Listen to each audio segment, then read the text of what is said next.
1919 ये वो समय था जब दुनिया भर में नेशनलिज्म की आग तेजी से बढ़ रही थी। I regard myself as a soldier, though a soldier of peace. There is an indefinable, mysterious power that pervades everything. सब आज़ादी चाह रहे थे, जो देश ऑक्यूपाइड थे वो एंटी कॉलोनियल मूवमेंट चला रहे थे। India's national pride rose in revolt. Patriotic urge to action moved the people. आखिर क्या हुआ था ऐसा जिसने ऐसी सिचुएशन बना दी?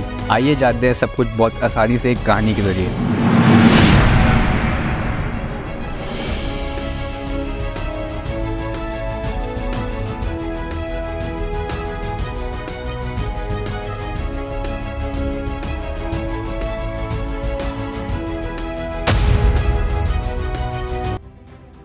नाइनटीन 13 से 1918 के बीच में चली वर्ल्ड वॉर 1 जो अब तक ख़त्म हो चुकी थी, लेकिन इसकी वजह से देश में काफ़ी इकोनॉमिकल और पॉलिटिकल डिस्टर्बेंस देखने को मिलता है। वर्ल्ड वॉर 1 की वजह से अंग्रेज़ों का काफ़ी पैसा खर्चा हुआ था, जिसकी कमी पूरी करने के लिए ब्रिटिशर हमारे यहाँ कस्टम ड्यूटी बढ़ा देते हैं और न्यू टैक्स इंट्रोड्यूस करते हैं। यहाँ तक कि खाने पीने के दाम भी 2 गुना तक बढ़ गए थे।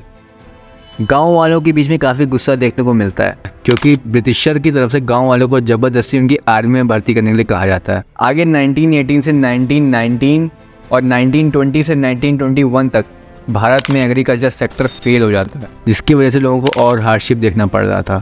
यही नहीं दोस्तों, इसके साथ ही इन्फ्लुएंजा जैसी महामारी फैल रही थी। 1921 के सेंसस के अकॉर्डिंग भूखमरी और महामारी की वजह से 12 से 13 मिलियन लोग मारे जाते हैं। अब तक लोग सोच रहे थे कि शायद अब उनकी हार्डशिप और संघर्ष खत्म हो जाए, लेकिन ऐसा होता नहीं है। इस समय कई लीडर उभर के सामने आते हैं, जिनकी बात आगे हम वीडियो में करेंगे। कहानी में आगे बढ़ने से पहले मैं आपको बताना चाहूँगा कि हमारी टीम ने आप सबके लिए क्वेश्चन और आंसर पैराग्राफ वाइज तैयार किए हैं। इससे आपको पता चले कि आखिर चैप्टर में हो क्या रहा है। नोट्स का लिंक नीचे डिस्क्रिप्शन में मिल जाएगा, लेकिन उस नोट को समझने के लिए आप वीडियो में बने रहें। चलिए कहानी में वापस आते हैं। जनवरी 1915 अब गांधी जी इंडिया वापस आ गए थे। बता दें कि गांधी जी अफ्रीका से लौटे थे, जहां उन्होंने एक नए तरीके से रेसिज्म के खिलाफ आवाज उठाई थी, जिसका उन्होंने नाम दिया था सत्याग्रह। उनका मानना था कि अगर कोई भी संघर्ष सच्चा और अन्याय के खिलाफ है तो उसमें फिजिकल फोर्स की जरूरत ही नहीं है। अगर हम इसे और आसान शब्दों में बोले तो गांधी जी मारपीट दंगे फसाद में विश्वास नहीं रखते थे। गांधी जी का ये सत्याग्रह इंडिया में अलग अलग जगह में अलग अलग तरीके से देखने को मिलता है, जिसके बारे में हम आगे वीडियो में बात करेंगे। पहले तो 1960 में गांधी जी चंपारण बिहार में हो रहे प्लांटेशन सिस्टम के अगेंस्ट किसानों का हौसला बढ़ाने पहुंचते हैं। ठीक एक साल बाद 1917 में गांधी जी जाते हैं गुजरात के खेड़ा में, जहाँ वो ठीक ऐसे ही किसानों का हौसला बढ़ाते हैं, क्योंकि क्रॉप फेलर की वजह से किसान लैंडलॉर्ड्स को रेवेन्यू पे नहीं कर पा रहे थे। उसके ठीक एक साल बाद 1918 में गांधी जी अहमदाबाद में कॉटन मिल वर्कर को सपोर्ट करने के लिए वहां भी सत्याग्रह मूवमेंट चलाते हैं। लेकिन सत्याग्रह भी खत्म नहीं होता है। जब गांधी जी देखते हैं कि सत्याग्रह तक सक्सेसफुल हो रहा है, तो वो सोचते हैं कि क्यों ना इसको नेशन वाइड मतलब पूरे देश में सत्याग्रह को चलाया जाए। ये सत्याग्रह रोलेट एक्ट के खिलाफ था। इस एक्ट के अंडर ब्रिटिशर गवर्नमेंट भारत में चले किसी भी तरह के प्रोटेस्ट को रोक सकती थी और प्रोटेस्ट कर रहे लीडर या लोगों को बिना कोर्ट में पेश किए 2 सालों के लिए जेल में डाल सकती थी।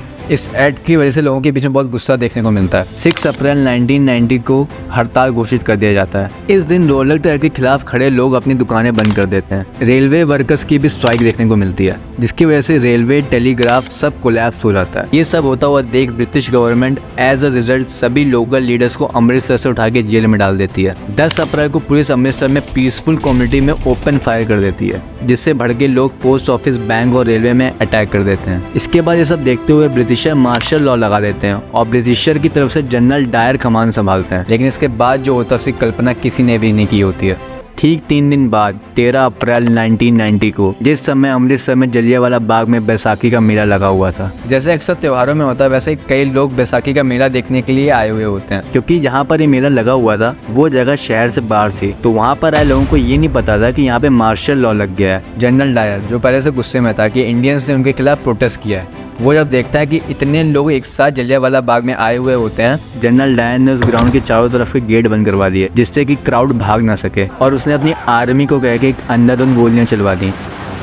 आप सोच सकते हैं कैसा मंजर रहा होगा, सोच के भी अजीब सा लगता है। जनरल डायर ने इसलिए ऐसा करवाया जिससे इंडियंस के मन में डर बैठ जाए और वो आगे से ऐसा प्रोटेस्ट कभी करने की सोचे भी नहीं। जब ये खबर शहर में लोगों तक पहुँचती है तब लोग बहुत गुस्से में हो जाते हैं और वो गवर्नमेंट बिल्डिंग्स में अटैक कर देते हैं। लेकिन इतना सब कुछ होने के बाद ब्रिटिशर कहाँ चुप बैठने वाले थे। ब्रिटिशर ने इंडियंस को ज़बरदस्ती अपनी नाक को ज़मीन में रगड़ने के लिए कहा। उनसे कहा गया कि जब भी आप किसी साहिब को देखें तो उनको सैल्यूट करें। इतना सब देखते हुए गांधी जी अपने सत्याग्रह मूवमेंट को वापस ले लेते हैं, क्योंकि उनका मानना था कि कोई भी चीज़ करो वो पीसफुल होनी चाहिए। लेकिन इसके बाद जो होता है उसको हम लोग यूनिटी का प्रतीक मान सकते हैं। अब इसके बाद गांधी जी सोचते हैं कि कोई भी मूवमेंट करेंगे उसको बड़े लेवल पे करेंगे, लेकिन उसके लिए उनको ज़रूरत थी कि देश में रह रहे हिंदू और मुस्लिम एक साथ होकर लड़ाई लड़ें। गांधी जी का मानना था कि काफ़ी मुश्किल हो जाएगा ब्रिटिशर को इंडिया से भगाना अगर हिंदू मुस्लिम अलग अलग रहेंगे। अच्छा, इस टाइम गांधी जी को एक अच्छा मौका मिलता है हिंदू और मुस्लिम को पास लाने का, क्योंकि इस टाइम वर्ल्ड वॉर 1 में ऑटोमन एम्पायर हार जाता है और ये ऑटोमन एम्पायर हारता है ब्रिटिशर से। बता दें कि ऑटोमन एम्पायर के राजा खलीफा, जो कि मुस्लिम के बहुत खास राजा माने जाते थे, उनको इस्लामिक स्पिरिचुअल हेड माना जाता है। ऐसा माना जा रहा था कि ब्रिटिशर उन पर बहुत ही भयंकर टैक्स और ट्रीटी लागू कर देंगे। अब गांधी जी देखते हैं कि हिंदुओं की लड़ाई भी ब्रिटिशर से है और मुस्लिम की लड़ाई भी ब्रिटिशर से है, तो क्यों ना इनको साथ लाया जाए और ब्रिटिशर के खिलाफ बड़ा मूवमेंट चलाया जाए। इसके चलते हमको 1919 में खिलाफत कमेटी फॉर्म होते हुए दिखती है। उस समय के यंग मुस्लिम लीडर मोहम्मद अली और शौकत अली महात्मा गांधी के साथ डिस्कस करते हैं कि कैसे आवाज़ उठाई जाए अंग्रेज़ों के खिलाफ। सितंबर 1920 फाइनली कोलकाता में कांग्रेस और लीडर को कन्विंस कर लेते हैं नॉन कोऑपरेशन मूवमेंट के लिए, जिसमें खिलाफत और स्वराज जैसे मुद्दे के खिलाफ नॉन कोऑपरेशन मूवमेंट चलाया जाएगा। लेकिन आपने कभी सोचा है कि आखिर ब्रिटिशर इंडिया आए कैसे? और आए भी तो ऐसा क्या हुआ कि एक ईस्ट इंडिया कंपनी ने इंडिया को गुलाम बना लिया? इसका जवाब देते हुए गांधी जी अपनी एक फेमस बुक हिंद स्वराज में लिखते हैं, ब्रिटिशर का इंडिया में राज करने की वजह खुद इंडियंस का कॉपरेशन है। वो लिखते हैं, अगर इंडियंस ब्रिटिशर के रूल्स रेगुलेशन को शुरू में ही रिफ्यूज़ कर देते तो ये ब्रिटिश रूल 1 साल के अंदर ही खत्म हो जाता और ऐसी नौबत ही नहीं आती कि ब्रिटिशर हम पर रूल करें। अब नॉन कोऑपरेशन मूवमेंट में गांधी जी कहते हैं कि अगर आप इस मूवमेंट को सक्सेसफुल चाहते हो तो ब्रिटिश गवर्नमेंट के दिए गए जितने भी टाइटल हैं उनको सरेंडर कर दो, उनको बॉयकॉट कर दो बिल्कुल।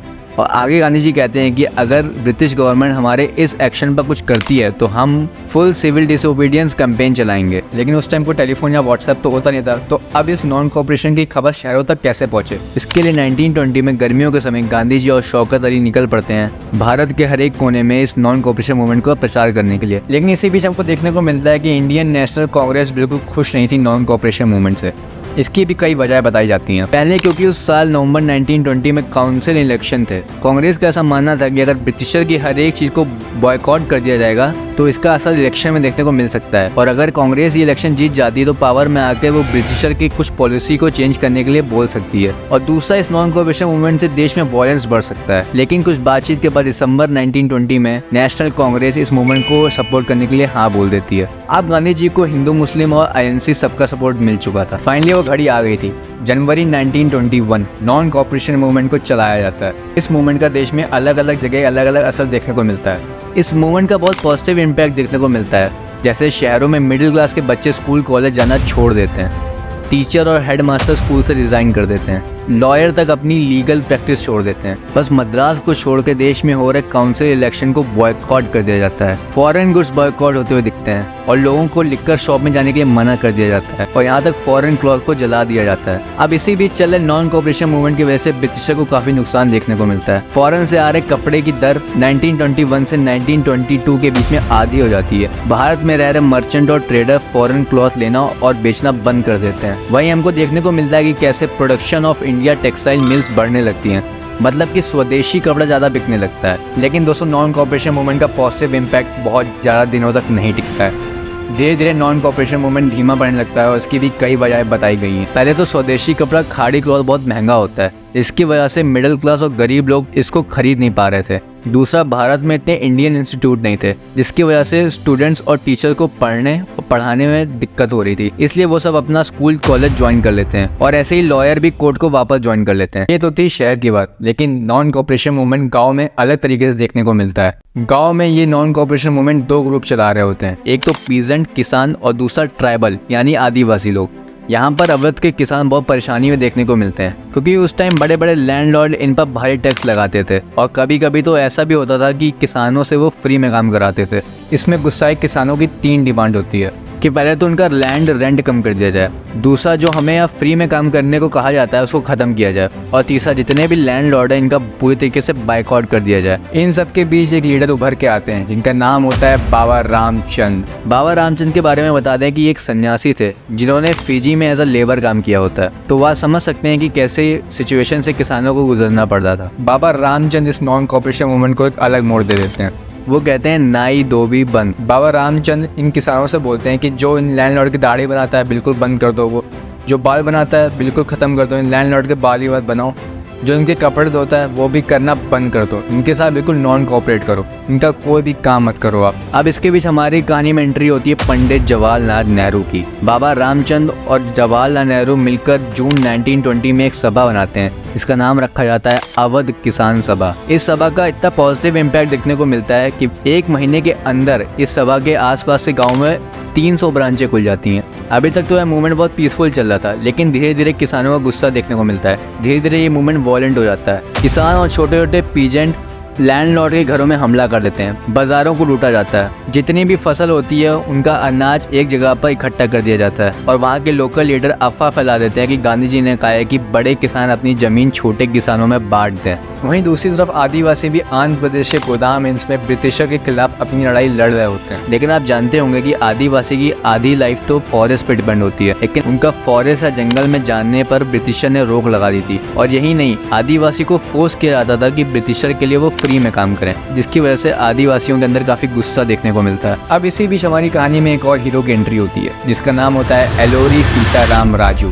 सीताराम राजू गांधी जी से बहुत इंस्पायर थे। उनका मानना था कि खाड़ी क्लॉथ पहनो, बस इंडियन क्लॉथ को पहनो, लिकर या शराब मत पियो। लेकिन सीताराम राजू का आज़ादी को लेकर एक अलग नजरिया था। उनका एक डिसएग्रीमेंट था गांधी जी के साथ। उनका मानना था कि बिना वायलेंस से हम ब्रिटिशर से कभी आज़ादी पा ही नहीं सकते। अब हमको आगे 1920 में सीताराम राजू और ट्राइबल पॉपुलेशन मतलब आदिवासी पॉपुलेशन मिलकर एक मूवमेंट चलाते हैं, इसका नाम रखा जाता है गोरिल्ला मूवमेंट। तो इसमें सीताराम राजू और ट्राइबल कम्युनिटी मतलब आदिवासी मिलकर ब्रिटिशर के पुलिस स्टेशन में अटैक कर देते हैं, उनके ऑफिशियल को मारते पीटते हैं। लेकिन 1924 में सीताराम राजू को ब्रिटिशर पकड़ लेते हैं और उनको तुरंत वहीं मार दिया जाता है। अगर आपने ध्यान से नोटिस किया होगा तो अलग अलग लोग अलग अलग जगह पर नॉन कोऑपरेशन मूवमेंट को अलग अलग तरीके से ले रहे थे, और हर मूवमेंट शांति से शुरू होता था लेकिन आगे जाके वॉयलेंट हो जाता है। उस समय असम के टी गार्डन में कई वर्कर काम करते थे, लेकिन ठीक उसी समय ब्रिटिशर ने एक ऐसा रूल लगा दिया था जिसका नाम था इनलैंड इमिग्रेशन रूल, कि बिना परमिशन के कोई भी वर्कर टी गार्डन को छोड़कर नहीं जा सकता। लेकिन जैसे ही वर्कर्स को पता चलता है कि गांधी जी ने नॉन कोऑपरेशन मूवमेंट शुरू किया है तो वो लोग टी गार्डन छोड़कर अपने घर जाने लगते हैं। लेकिन रास्ते में उनको ब्रिटिशर पकड़ लेते हैं और उनको बहुत मारते हैं। इसके बाद ऐसा इंसिडेंट होता है, इसकी वजह से Gandhi ji non cooperation movement को वापस ले लेते हैं। 1922 में चौरी चौरा इंसिडेंट होता है। चौरी चौरा गोरखपुर में एक जगह है जहाँ पर लोग पीसफुली ब्रिटिशर के खिलाफ प्रदर्शन कर रहे होते हैं, लेकिन ब्रिटिशर जब देखते हैं कि उनके खिलाफ इंडियंस आवाज़ उठा रहे हैं तो वह उन पर लाठीचार्ज कर देते हैं। इसके बाद इंडियंस बहुत गुस्से में आ जाते हैं, जिसके बाद वो ब्रिटिश ऑफिशियल को पकड़ के मारने लगते हैं, उनके पुलिस स्टेशन को जला देते हैं। इसकी वजह से कई ब्रिटिश पुलिस वाले मारे जाते हैं, और ये सब देख गांधी जी को बहुत बुरा लगता है, वो नॉन कोऑपरेशन मूवमेंट को विड्रॉ कर लेते हैं। आपने देखा कि हमारे फ्रीडम फाइटर ने हमको आज़ादी दिलाने के लिए कितने स्ट्रगल और संघर्ष झेले हैं, चाहे वो एक छोटा सा किसान हो, कोई आदिवासी हो या कोई बड़ा लीडर जैसे महात्मा गांधी हो। सबका अपना अपना योगदान था आज़ादी में, लेकिन अब तक संघर्ष खत्म नहीं हुआ था। ये तो था हमारी कहानी का पहला पार्ट। दूसरा पार्ट देखने के लिए हमारे चैनल को सब्सक्राइब करें और वीडियो को उन लोगों के साथ शेयर करें इनको हिस्ट्री बोरिंग लगती है। धन्यवाद। जय हिंद, जय भारत।